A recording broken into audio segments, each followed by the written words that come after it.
Hey, I'd like to welcome you to another episode of Mission Matters Innovation, your source for all things innovation. My name is Adam Torres. You can follow me on Instagram at AskAdamTorres to keep up with my book releases, book tour schedule, signings, all that other good stuff. Always love to connect with you there.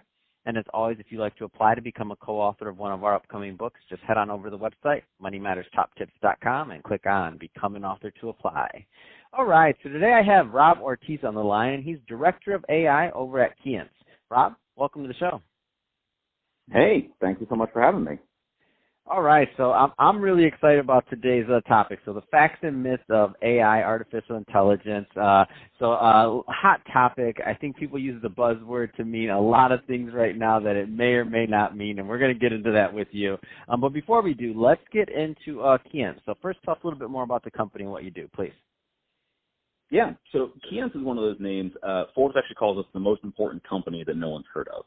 So what we do is we actually make a bulk of the sensing devices that go into and are used with just about anything. So even the devices that everybody's using right now to listen to this podcast, be it a cell phone, a tablet, a receiver inside of a vehicle, anything along those lines, even your PC, they go through different manufacturing processes or delivery or retail, however it gets to the customer.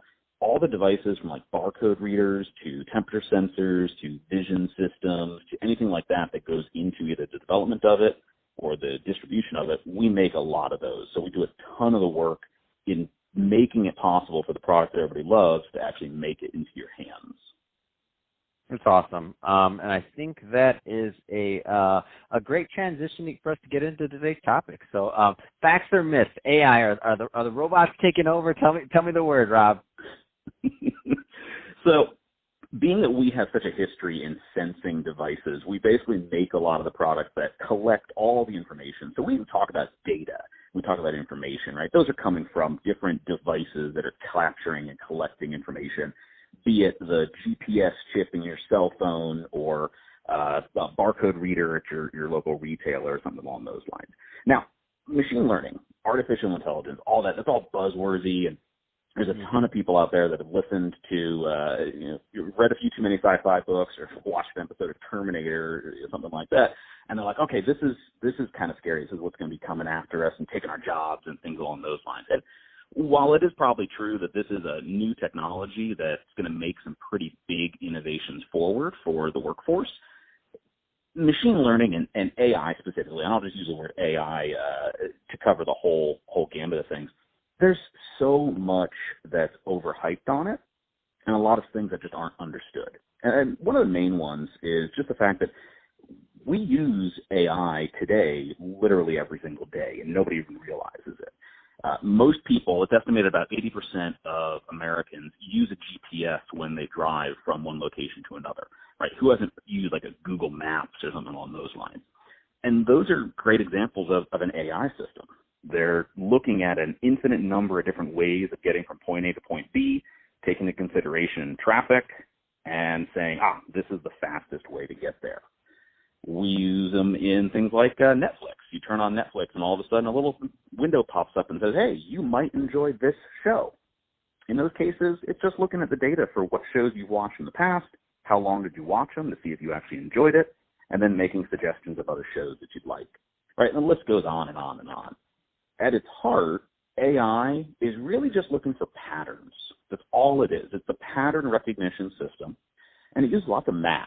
I mean, really boring, high-level statistics and math to kind of make those determinations and really just say, okay, if this happens 93% of the time, I'm pretty confident that this other thing is what should happen the one other time that it comes in.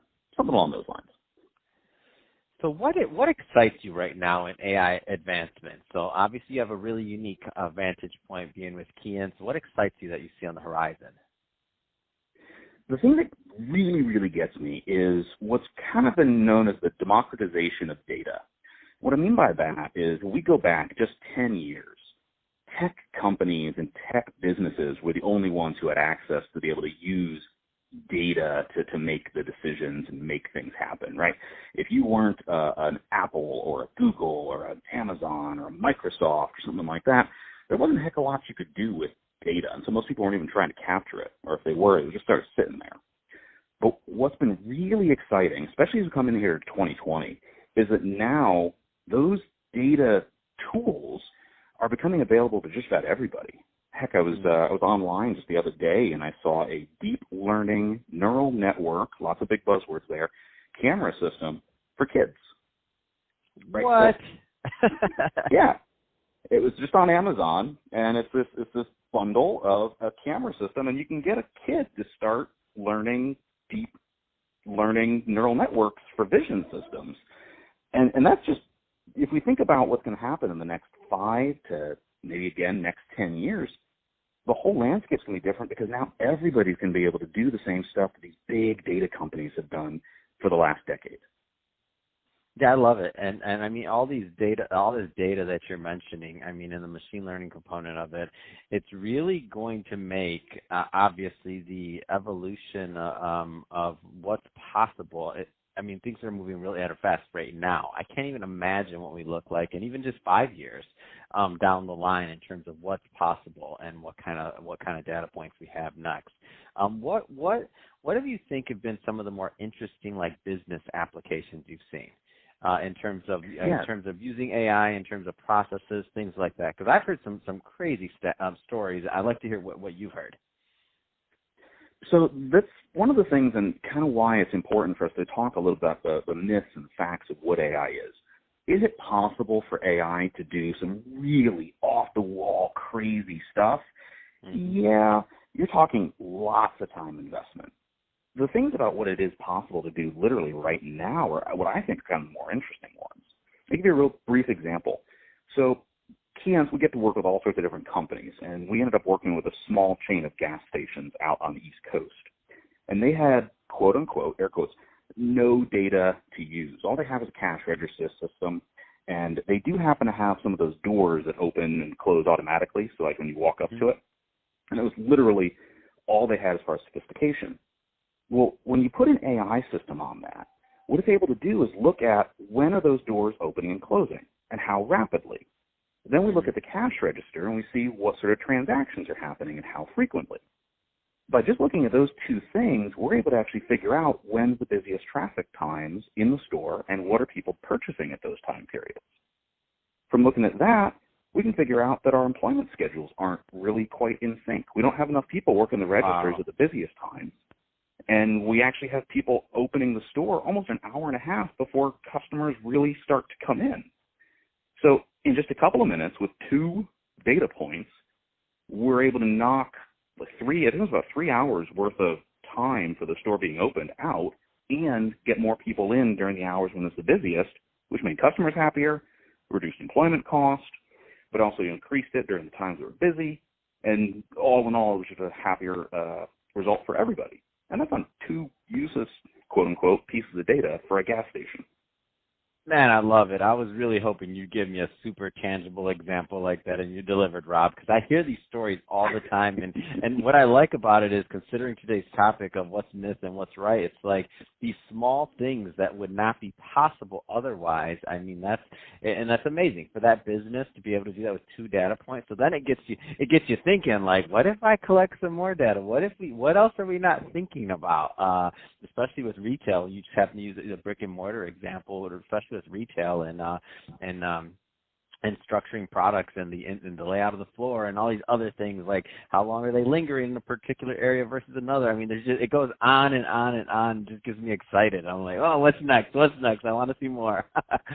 So Rob, if what kind of, for the people listening, what kind of clients, just so they know if they're a right fit to follow up and to learn more about Keyence, what kind of clients do you work with? I know you work on the back end, but what kind of clients do you typically work with?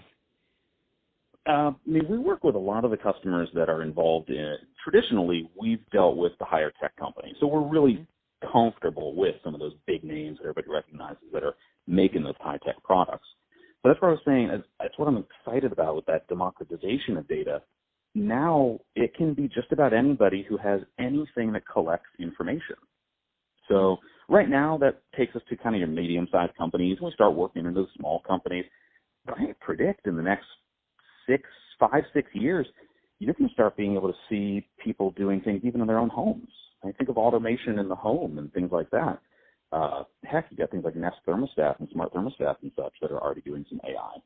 Keyence specifically, we tend to work with any of those companies that are collecting data, be it consumer data or they're just collecting their own process information. And our job is to try to produce value where there previously wasn't any. So inside data is a really big one. Lots of companies have it.